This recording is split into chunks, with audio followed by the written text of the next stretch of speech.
nakaligtas kahit opisyal ng gobyerno sa umiiral na election gun ban. Higit 30 nang naaresto kabilang ang magkaangkas sa motorsiklo na nakipaghabulan pa sa checkpoint. Nasa frontline balitang yan si Mon Gualvez. Nakipagpatintero sa mga pulis ang motorsiklong yan nang maharang sa checkpoint kahapon ng madaling araw sa Bacolor, Pampanga. Humarurot palayo ang magkaangkas pero na-corner din kalaunan. Nakuhanan sila ng kalibre 38 baril at mga bala pero wala naman silang may pakitang papeles para rito. Tiyempong nagsimula kahapon ng nationwide election gun ban kasabay ng pagsisimula ng halalan kaya inaresto sila. Sa Mabalacat City, arestadong isang aircraft maintenance student at isa pa niyang kasama matapos mahulihan ng hindi rin lisensyadong baril.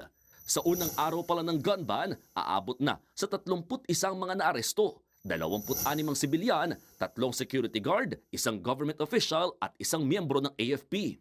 Wala dapat sinisino ang mga law enforcement authority na naandyan po sa mga checkpoint. Dapat pantay-pantay ang tingin, pantay-pantay ang treatment.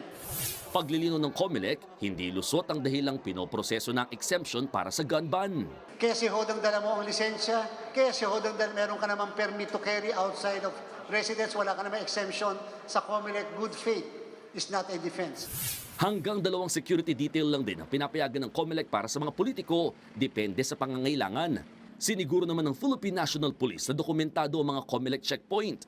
Bukod daw kasi sa body-worn cameras, maglalagay din ng mobile CCTV. Parusang hanggang 6 na taong pagkakakulong at pagkawalang bisa ng license to own firearms ang haharapin ng mga lalabag sa election gun ban.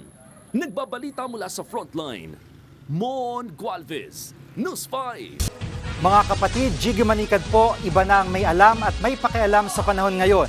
Para sa konkreto, kumpleto at komprehensibong balitaan sa Frontline, mag-follow at mag-subscribe sa social media pages ng News 5.